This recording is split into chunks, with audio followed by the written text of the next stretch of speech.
Hello again. Um, I'm going to go through financial objectives now. I don't know whether I've actually dealt with the objectives themselves. I'll have to have a look. Been quite busy lately. Reason why I want to go through financial objectives, and they took me quite a long time to get used because they've been really a blank canvas for me to fill in. And if you'll forgive me, I'll go through these fairly quickly because I think YouTube only just give me over 20 minutes. So let's get stuck in straight away, these are expected to be revised. They're only draft, and they may not be practical enough, and also the terms are very generous, and so that's one of the reasons why they might not be practical. So, when we get this established, the membership and fellowship itself will eventually decide the terms that they actually want. These are now just pioneering the way forward. Okay, so without more ado, we'll start off with the financial objectives and stewardship of resources. These objectives, like the Constitution as a whole, and they are in everything I say in the videos or in the transcript, as a whole include visionary verses to guide future generations. That's one of the failings of the Quaker Church. For if the trumpet give an uncertain sound, who shall prepare himself for the battle? 1 Corinthians 14 verse 8. So part 1, the fellowship as a whole and its constitutional parts are to be as financially independent of external monies as possible. So for this objective, reasonable and discrete steps are to be taken regularly to understand with each member if and what aid every member can be offered and or shared to benefit them as part of the fellowship and or community, because English people are very reluctant to ever put forward their own needs. Okay, so I'm hoping that as a fellowship we can care for one another, and that's the whole idea of mutual aid, isn't it? So 1A, oh yeah, we've dealt with that. Okay, 1B, initiatives that serve the whole or a substantial part of the fellowship should be investigated as far as possible as opportunities arise. So obviously if it benefits everybody, that's preferable to just thinning your resources. So part 1 of that, this is avoid appearing as being a burden, but rather to be a blessing to any particular community. And I'm thinking when we have a church abroad, God willing, that'll apply to churches abroad, say in Nigeria for example. And the verse I've chosen for that is, so it is with you, since you are eager to have spiritual gifts, try to excel in gifts that build up the church. 1 Corinthians 14:12. Right, now part 2, separate and decline state or external funding, brackets, re-rendering to God the tithes. Part 3, the OHF are not to be employees or part of any secular or state organisation directly or indirectly, nor to act in that capacity, in brackets, know you not I am to be about my Father's business, Luke 2:49, where God has given us the business of stewardship, okay, and that's our focus, and we don't want to start being secular. Okay, another mistake of the Quaker Church, although I do have my Arthur Cadbury. Right, number 4, voluntary support for or working with any secular or state organisation initiative must be solely at the expense of the fellowship, or totally independently funded other by the fellowship, if approved by the fellowship.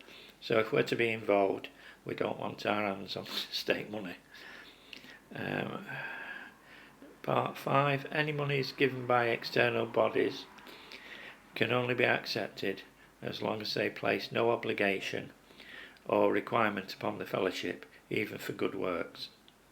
Part 6. Individual members should accept state monies they are entitled to as citizens that do not compromise their beliefs, and so paying due respect to their state leadership.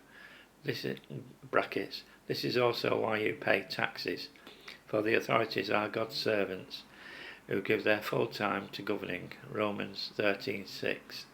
If you think about it, if we were holier than thou and we started saying, oh no, state money's dirty and foul and unclean, we're really saying the government's dirty and foul and unclean.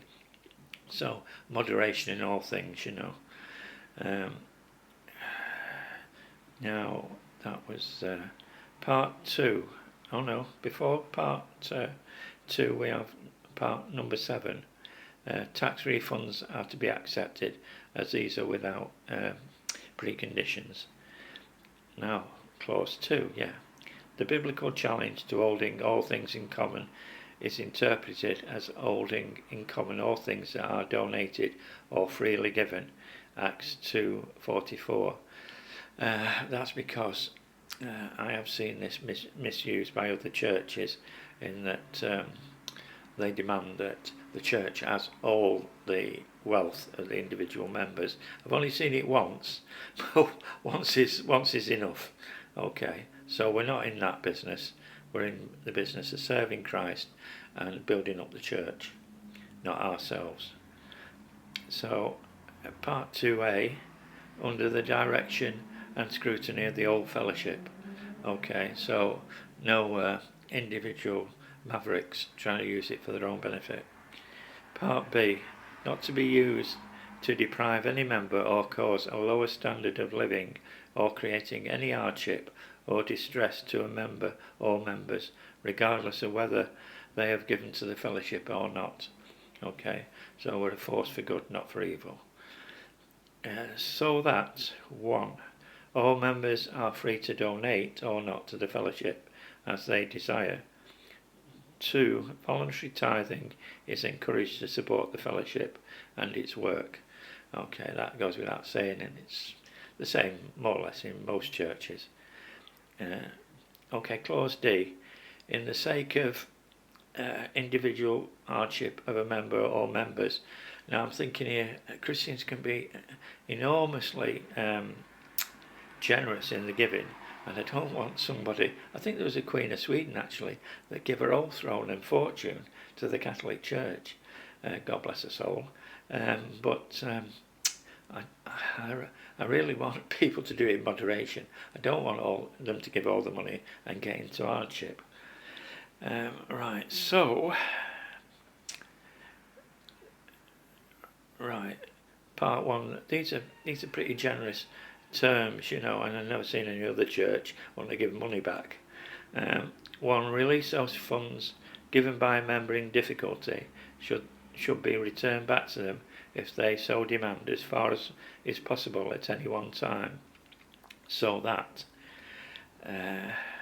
2. Any monies returned to a member should take into account any monies already given by them, and the fellowship is convinced the case is genuine. 3. These should be in proportion to the total amount given to the fellowship by that member, and with reasonable notice if and when at all practical. Brackets, you know, these monies might have been spent on property or spent on some other enterprise, and it's not, you know, when we give money to a business or enterprise, it's very generous, and it's so generous that it's hard to get the money back. Okay, right, so number 4, such release funds must be signed for when received and not cause financial distress to the fellowship as a whole. Okay, there's no point in destroying ourselves, you know, but we will return it, God willing. Right, part 5, regardless, the fellowship will endeavour to pay all such monies in stages if necessary, but not with interest. Part 4, the fellowship may at its discretion give more to any such member in need. Clause E. Members should put any donations or monies in an addressed envelope, and this recorded so that they can be repaid if necessary.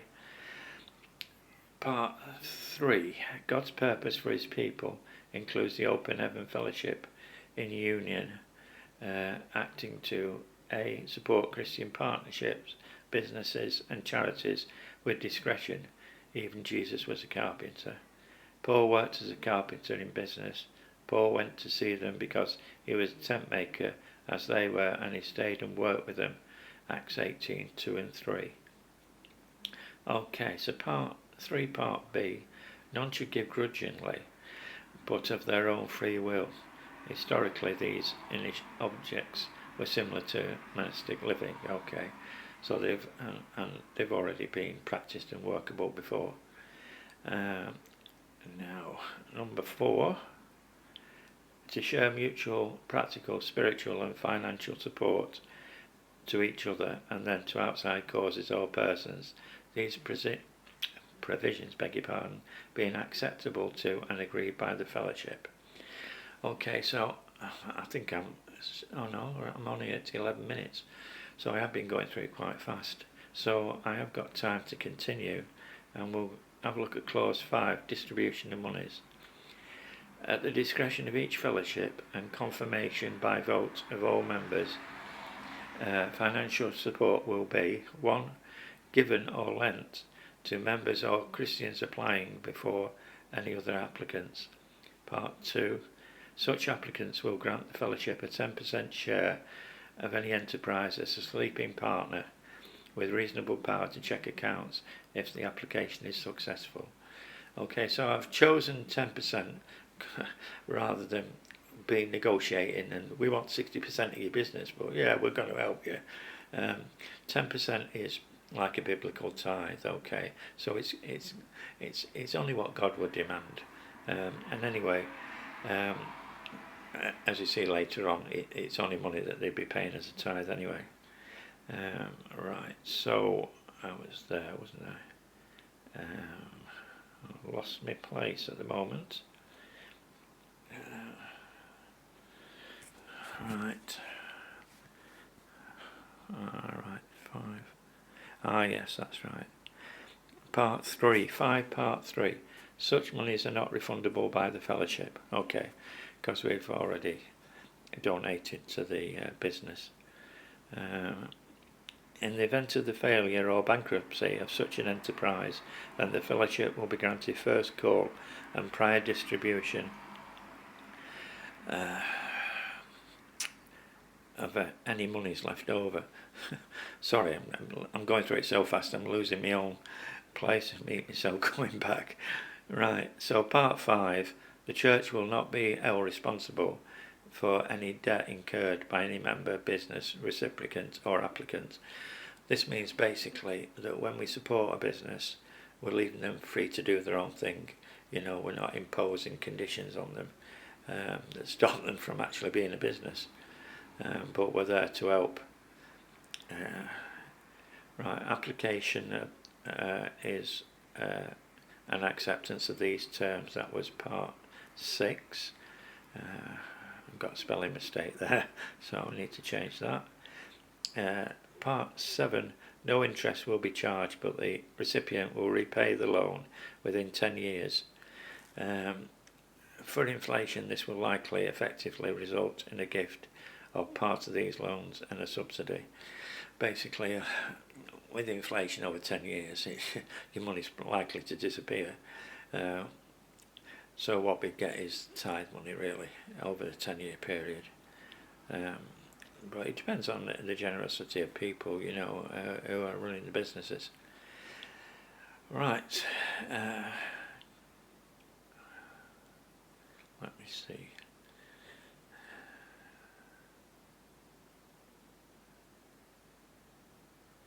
Right, so I think I dealt with part... Oh no, I dealt with part 7, part 8. If additional funds are requested by a recipient, beg your pardon, then these will be completely at the supervision of the council and discretion of the fellowship, but normally only maximum 10% holding is to be retained by the fellowship. Okay. Part 4. Any recipient of these funds will be deemed to be already tithing, so in effect they are paying nothing more than usual, and will not experience financial hardship. Okay. Failure to meet these conditions and consequential action is at the discretion of the council, but the fellowship must be informed at an early date. Okay. So, you've always got to allow for when things don't work out properly. Okay. Part C. The fellowship may grant such monies to people other than members, but only after a call for members to bring to attention any financial need of members or case